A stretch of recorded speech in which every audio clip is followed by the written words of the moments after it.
On this episode, we talk about practical vehicles, but don't stop listening yet. We talk about the new Ford Transit Connect, we talk about minivans, and why you can't get a diesel in one, next on Talking Cars.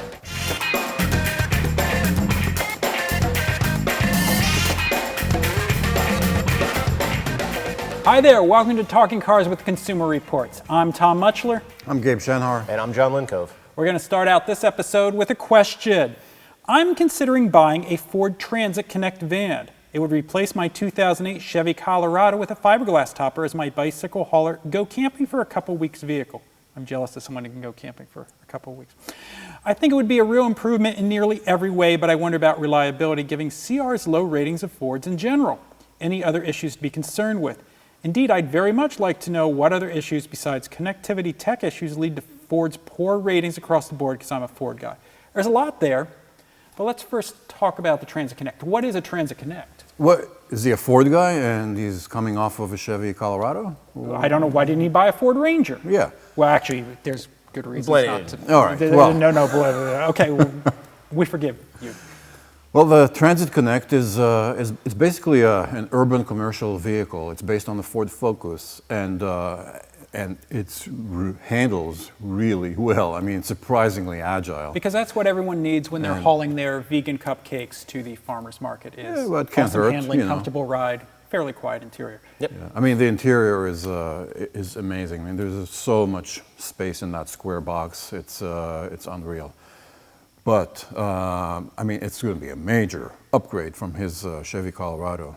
Now, to the reliability issues, yes. Most recent Fords have reliability issues that are concerned the infotainment system, the My Ford Touch, the sync, and whatnot. So that's pretty much where it's at. We'll talk about the reliability issues later. John, your thoughts about the Transit Connect? Not a camping guy, to be honest, So super roomy, sounds like a great option. Some of the ones that we drove at Ford have impressive flexibility and options, Well, when you get them, we had the chance to drive the commercial version. Right. We bought a wagon version, which we'll see. There's so many variations. There's short wheelbases or long wheelbases. Yeah. There's 5-passenger or 7-passenger. We have the base 2.5 liter. You can get the 1.6 liter EcoBoost, which we'll talk about in a moment. Yeah. Or you can get the commercial version, which is all metal and no windows, and there's so many variations. I think it would be a great vehicle without going to a big camper, without going to a trailer, without pulling anything behind. It would serve his purposes. Reliability-wise, look, is the transmission going to be? Have they fixed all the woes with that? Well, I mean, it seems fine. This does have a conventional automatic. Right. Yeah. True. One of the problems Ford had beyond my Ford Touch problems, and they had the power shift. Yeah. They had a ton.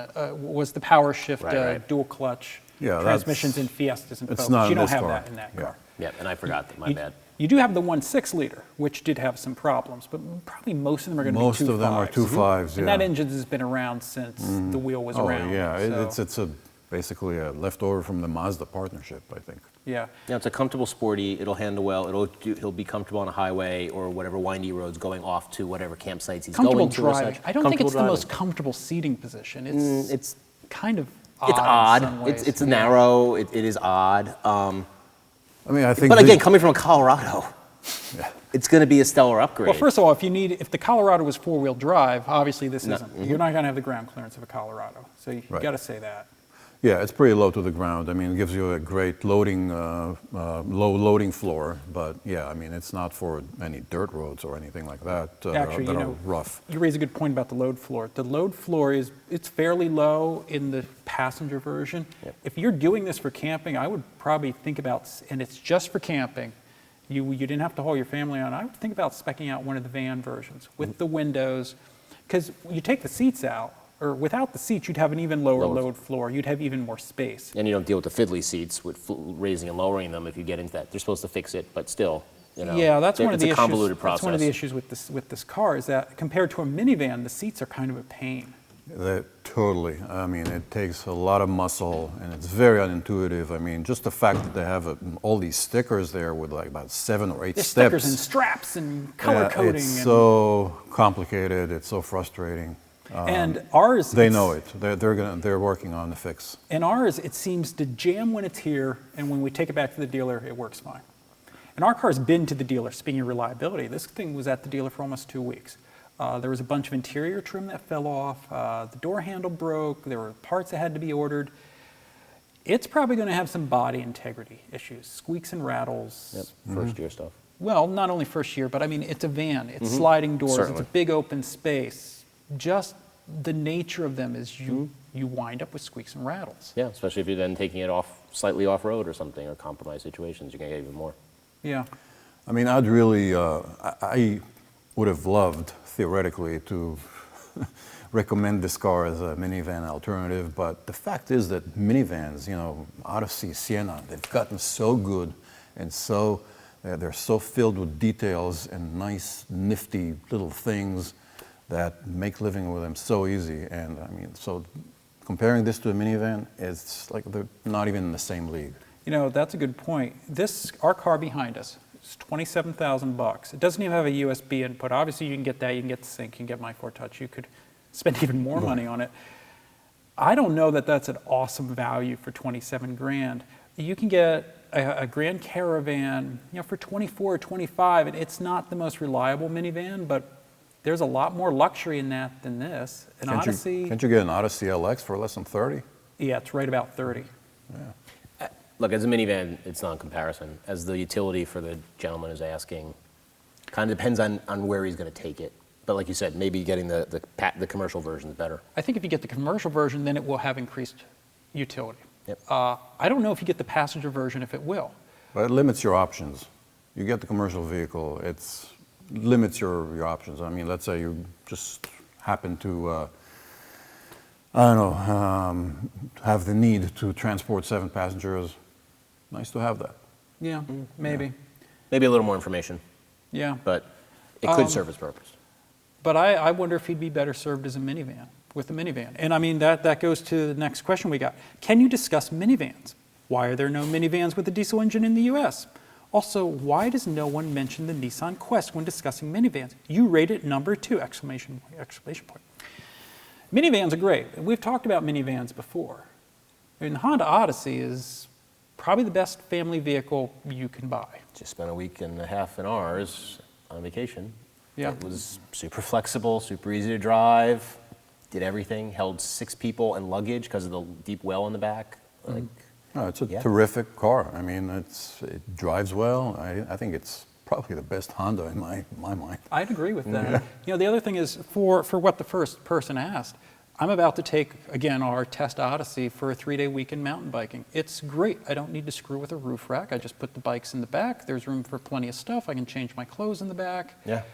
We're going to bed and breakfast, but yeah, you could sleep in the back of it.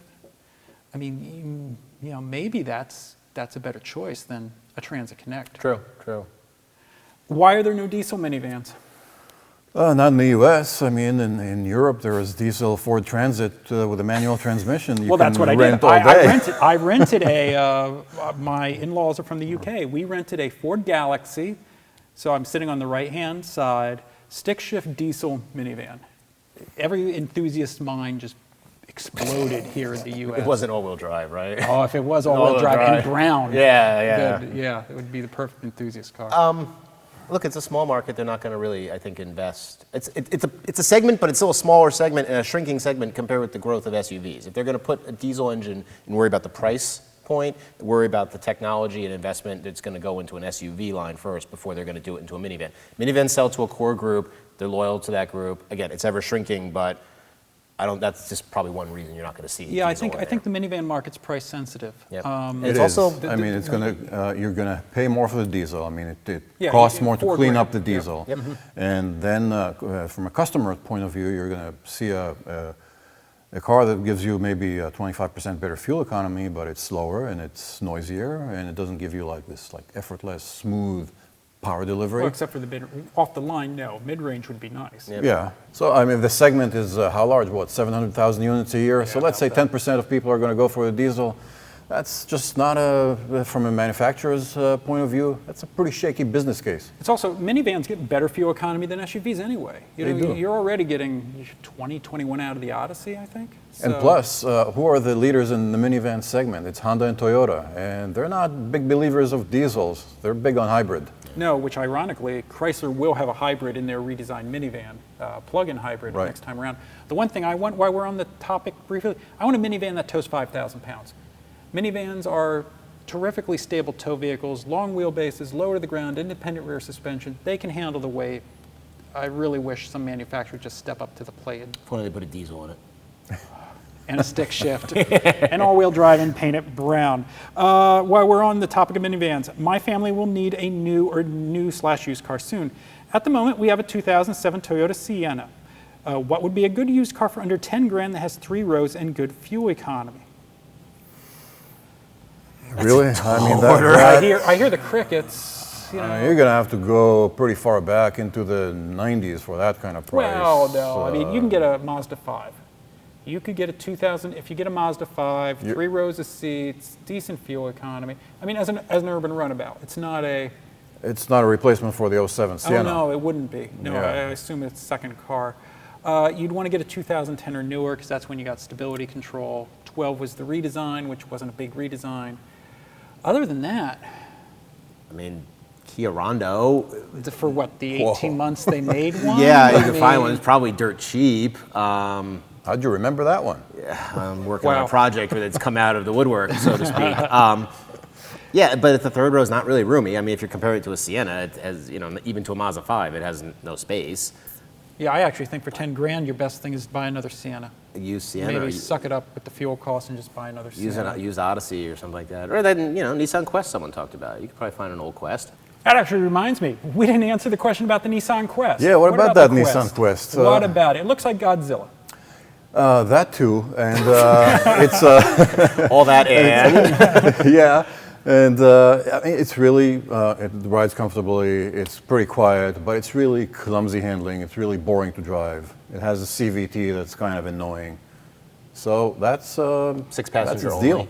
Is it 6-passenger only? I think it's still 6 passenger only. Oh, I thought you could get it, if you got a Might- stripped version, maybe you can get Maybe a bench they have in a the back. bench in the back Yeah, in the second. Second. It's Oh, no. definitely not an 8-passenger though. No. No, it's not 8-passenger.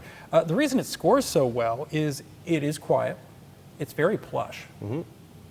But it's a pretty distant, there's some space between that and the Odyssey. Yeah, it has a pretty neat indoor trunk behind the third row seat. True. It's kind of neat. Yeah, there's a big hidden well. I mean, basically no one buys Quests. It's kind of a surprise Nissan Yeah. actually bothered redesigning it. It hits some good markers, but it doesn't sell a ton of. I mean, they just bought a units. car that was designed for the Japanese domestic market, Made it a bit hoping wider. Yeah. to do well, Yeah. just to have presence in the minivan market. Yeah, and it did okay in our tests. I don't think we'd tell you to run out and buy one. So, Right. next question. We got a couple questions about, how things work around here at Consumer Reports.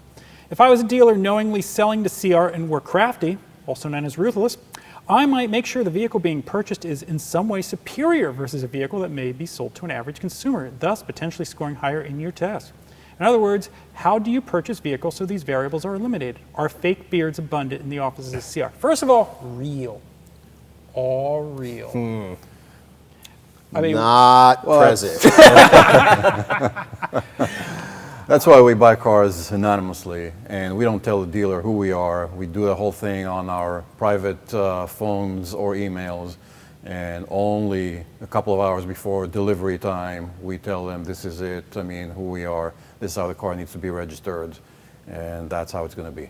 yeah. Yeah, I mean, there's, not much that on the dealer level that could be done too. No, If the that's the dealer thing. wants to call up and call Blank Motors of America or whatever and have them show up and, with a new ECU overnight, that's a lot of effort. And what is it really going to result in? Really, all dealers want to do is they want to get money I want to move you through. as quickly as possible. Yep. That's all they want. They just want the deal. And Despite how they act, which sometimes seems they want to keep you sometimes there it's not forever. super quick. But But they're yeah. keeping you there to get more money. More money, out of it. right. It's another easy sale for them. They don't care who is buying the car. Yeah, Yeah, honestly. they just want, oh, good, you bought the first new blah, blah, blah. Here's your keys. Thank you very much. Yeah, I mean, we are the simplest sale in the sense that we show up with a check. We show up with a certified check or a bank check for the exact amount. We know what we're doing. They know we're not getting any additional features because this is the exact amount, so the F&I process is simple.